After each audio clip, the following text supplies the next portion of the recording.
इतना दयालु है, फिर यहाँ आए, हमें ज्ञान देने लगे, लेकिन हम इस काल की भांग को पीकर यहाँ इसके झूठे इस सुख को प्राप्त करके हम अपने पिता के भी विरोधी बन गए।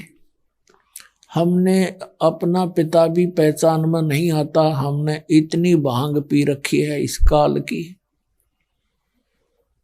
तो पुण्यात्माओं, आपको परमात्मा ने आके बताया कि तुम मेरे बच्चे हो, आप यहाँ गलत स्थान पर रह रहे हो, तुम यहाँ सुख मांगते हो मेरे से, यहाँ का सुख तुम्हारा शत्रु है, ये नकली सुख तुम्हारा दुश्मन है, तुम्हारा जीवन नाश करता है।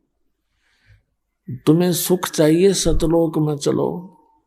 जैसे बच्चे विद्यालय में या यूनिवर्सिटी में, महाविद्यालय में, कॉलेज में, और वहाँ सुख से रहते हैं, वहाँ सब सारे सुख वहाँ चाहते हैं और पढ़ते हैं नहीं, शराब पीवें, सिनेमा देखें, मैं अच्छा बढ़िया खावें और सो जावें।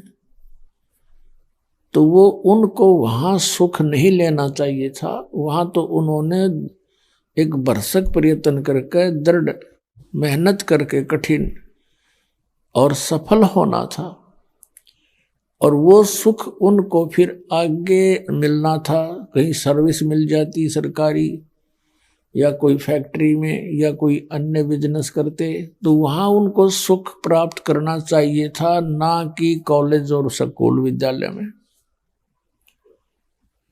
और जो विद्यालय में ही अपना आनंद लेते हैं, पैसा बर्बाद करते हैं, सिनेमा देखते हैं,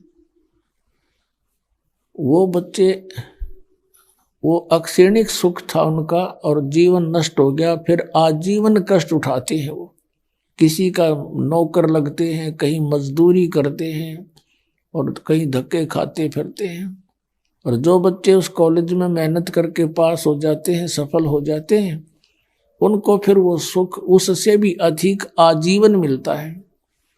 ठीक इसी प्रकार परमात्मा कहते हैं, यहाँ तुम जो सुख खोज रहे हो और तुम यहाँ आनंद ले रहे हो, कौन सा आनंद? घूटी का। दूसरा आनंद माया इकट्ठी करने का, और तीसरा आनंद मेरी संतान होगी। परमात्मा कहते हैं, काया तेरी है नहीं, ये माया कहाँ से हो? चरण कमल में ध्यान रखो, इन दोनों को खो। ये झूठा सुख है, तुम्हें मूर्ख बना रखा अकाल भगवान ने। तो उस परमेश्वर ने बताया है कि तुम्हें सतनाम से मोक्ष होगा। यहां से तुम पीछा छुटवाओ और एक सतनाम मैं तुम्हें दूंगा जो 2 अक्षर का है। उस सतनाम का जाप करके, रहनी रहकर, मर्यादा में रहते हुए आप भक्ति करो और आपका मोक्ष हो जाएगा। फिर वो सुख तुम्हें सतलोक में मिलेगा और वहां कोई कष्ट नहीं। शंखों लहर मेहर की उपजे, कहर नहीं जा कोई। दास गरीब अचल अविनाशी, सुख का सागर सोई। तो वहां जाने के लिए सतनाम की एक बहुत इम्पोर्टेंस है। इस नाम के जाप बिना सतलोक नहीं जा सकते। और इससे भी इम्पोर्टेंट है सार नाम। और इन तीनों ही मंत्रों का जाप ही करना होता है। ये कान बंद करके, आंखें बंद करके, ये जो कुछ भी धुन वगैरह सुनते, ये काल की धुन है, ये काल की भूल भुलैया है। इस काल भगवान ने प्रत्येक ब्रह्मांड के अंदर एक ब्रह्मलोक बना रखा है जिसको महास्वर्ग कहते हैं, और उसके अंदर बहुत बड़ी रचनाएं कर रखी हैं। वहाँ के रहने वालों को भी उस पूरे ब्रह्मलोक की जानकारी नहीं हो पाती। उसके अंदर इसने नकली सतलोक, नकली अलखलोक, नकली अगम और अकय लोक बनवा रखे हैं।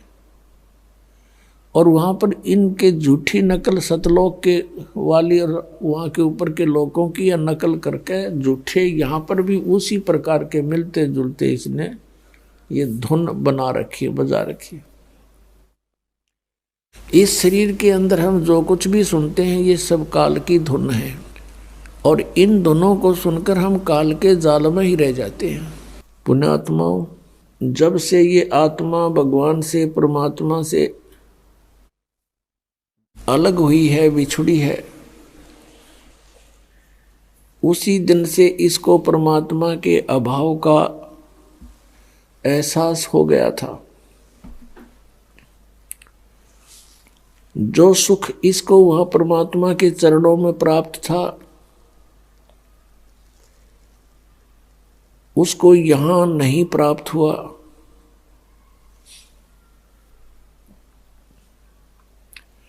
उसकी खोज में ये इधर उधर भटक रही है उसी दिन से। इसका कोई विकल्प इसको मिल नहीं रहा, इस कारण से इसने इस झूठे सुख को ही सुख मान लिया। इस काल भगवान ने हमें यहां उलझाए रखने के लिए हम एक दूसरे से जोड़ दिए,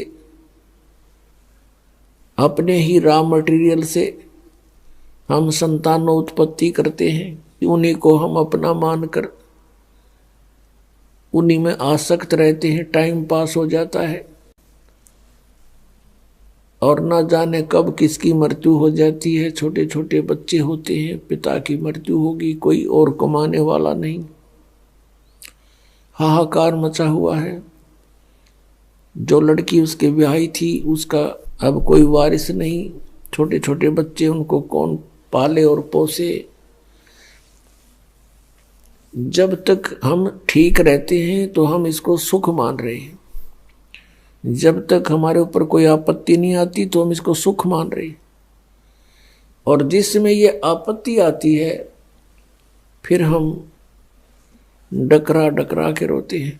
कार कोठियों को हम सुख मानते हैं, अधिक संपत्ति को हम सुख मानते हैं। तो हमने यही विकल्प मान लिया यहाँ कि यही सुख है।